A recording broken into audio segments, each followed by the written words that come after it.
Hello everyone, my name is Wedge. Now I know Standard is looking bleak right now, I get that, I do. But that doesn't mean there aren't opportunities to blow it straight to Kingdom Come. While Vehicles and 4-color Saheeli are going to be the most consistent decks, we've got a sweet deck that finished second place in a small PPTQ last month. The best part? The whole thing is $15. $15. If you want to build something on a budget that can steal games away from the top decks and win an entire tournament when it runs hot, you've come to the right place. To show you just how absurdly priced this deck is, we'll be using TCG player pricing throughout the video, and if you want to see the deck list in full or purchase any of this $15 strategy, you can click the first link in the description. Alright, time to blow Standard to pieces. Let's do this thing.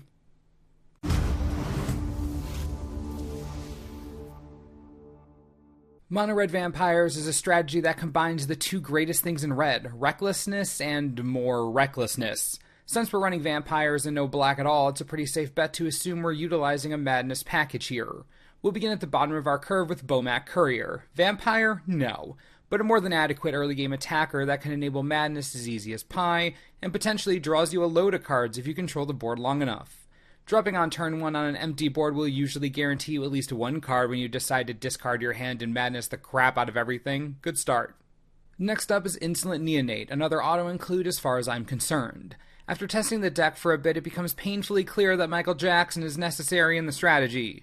Not only does it drop turn 1, but it's difficult to block, and again, easy as pie to trigger madness, and you get a card that replaces it. It's no secret that the Neonate has been a crowd favorite since release, but make no mistake, that favoritism is well deserved. It's truly a solid card. The last madness-enabling creature in the deck is Furyblade Vampire, a card that has absolutely flown under the radar since Eldritch Moon came out, but oh baby, is this thing impressive. 2 mana for a 1/2 with Trample is hilarious in and of itself, but if you want to enable madness, this becomes a 4/2 Trampler for a turn, and that's nothing to laugh at.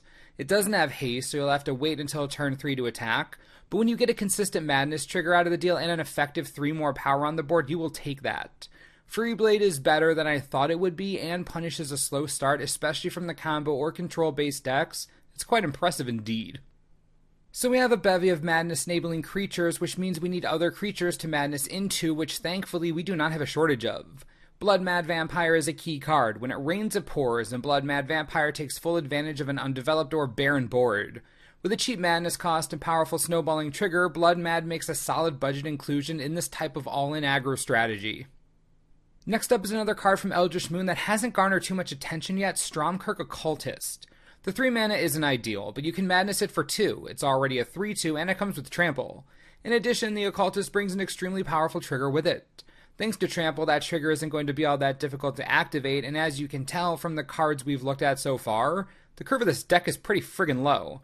So you can bet that you'll be able to play most anything you exile with the Occultist, another strong creature at a cheap cost with a relevant trigger. It's kind of everything we want in a single card. The last creature in the deck, and arguably the most powerful madness reward we have, is Incorrigible Use. If you've ever played this card for its madness cost, then you understand exactly where I'm coming from when I say that its presence on the battlefield changes the pace of the game immediately. For 3 mana, getting a 4/3 haste creature is just craziness, and this part is most important of all. Furyblade Vampire can madness a creature onto the battlefield at the beginning of combat when attackers haven't been declared yet, which means that you can play the Furyblade on turn 2. On turn 3, you can go to combat before attackers are declared. The vampire triggers, you play the use, and you get to attack with both. Yes, that's how the ruling works. As long as it's at the beginning of combat when attackers haven't been declared yet, you're in the clear. Talk about a synergy that will scare the pants off of anyone. A 4/2 with Trample and a 4/3 coming in turn 3, savage to say the least. With 22 creatures in total, we're looking at a package of 16 spells. Because we definitely don't have enough madness-enabling cards, Lightning Axe easily makes the cut. Think of a creature in Standard that you don't like, and the Axe can probably cut it in half straight away. Not only that, but you get a real cheap madness enabler to just pile on the wreckage. From Felidar Guardian to Heart of Kiran to Archangel Avacyn, the Axe is going to help out a lot with big threats, assuming the game gets that far. If it doesn't get that far, then that Scrap Heap Scrounger will never know what hit him, poor guy. When we add more madness enablers, we obviously have to add more madness payoffs. The deck includes Fiery Temper because in this deck it's basically Lightning Bolt. Let's just be real about that right now. I can't count the amount of times I madness this card. I almost never had a situation where I wanted to cast Fiery Temper and couldn't pay 1 red mana to do it. Next to incorrigible use, or probably even more than that, this is the best payoff in a Madness deck. Lightning Bolt, for all intents and purposes, is in this strategy. Card is way too good not to play. Avacyn's Judgment, while not being Fiery Temper, is basically Fireball when you Madness it, but even better. In a deck with as much madness as this deck has, the Judgment, much like Fiery Temper, is going to do a lot of work for very little cost. Especially against something like Vehicles that carries around a ton of low toughness creatures, a single Judgment cast from Madness will wipe out most anything they're working with. Or you can use it as a Giant Blaze. It doesn't matter. Hit its anything you want, from creatures to faces to planeswalkers, who cares? Another gigantic payoff card for what we're working with, can easily steal games out of nowhere and help you catch back up on a board in case things aren't going as smoothly early on.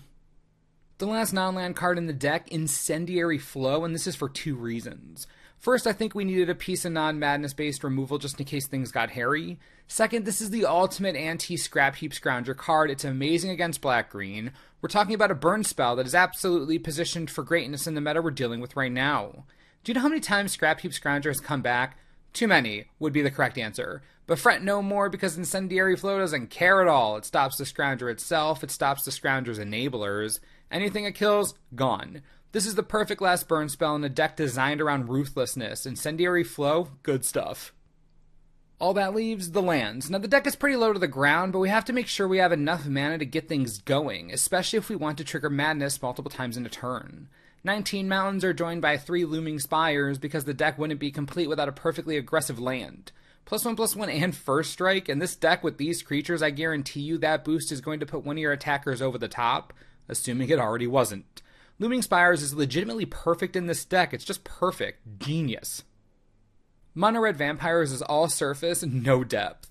The deck is designed to take advantage of slow starts and win games out of nowhere. Any mono red deck has the ability to run hot, and if this one gets a decent turn 1, turn 2, or turn 3, even the top tier decks will have trouble keeping up with it. At the very least, it'll force them to have answers they might not have. Honestly, think about it. Turn 1 Bowmat or Neonate, turn 2 Fury Blade, turn 3 Madness and Corrigible Use. Even if they have one piece of removal already, they're still dealing with a heck of a board state, and even more cards in your hand. This deck is about providing pressure, so you always want to be playing cards. Get your Madness enablers out as early as possible, since they are the creatures fueling your aggression. Use your burn spells early and often. The last thing you want to do is fall behind on the board because you're too stingy with your removal. Use it as soon as you possibly can if anything legitimate is standing in your way.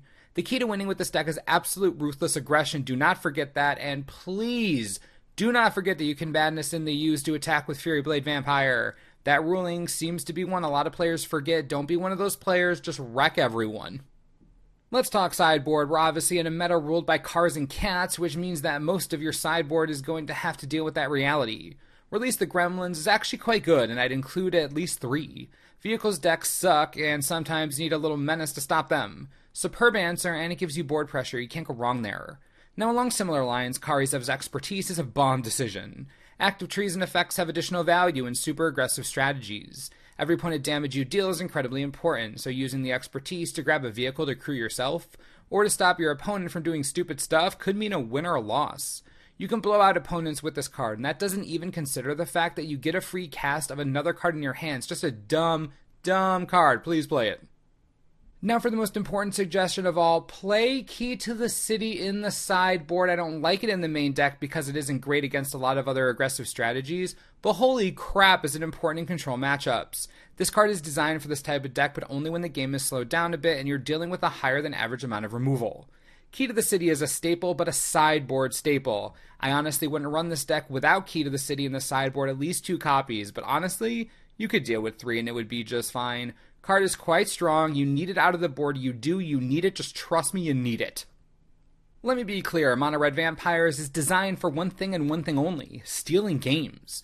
When the strategy is working, there's almost nothing that can stop it. In the standard environment we're in right now, there's nothing wrong with running a wildcard deck that goes ham. And remember, the deck that can easily steal games from top tier strategies is less than $15 for the entire thing. By clicking the first link in the description, you can see the list and get the entire deck so cheap. Incredibly cheap for how innately powerful it is.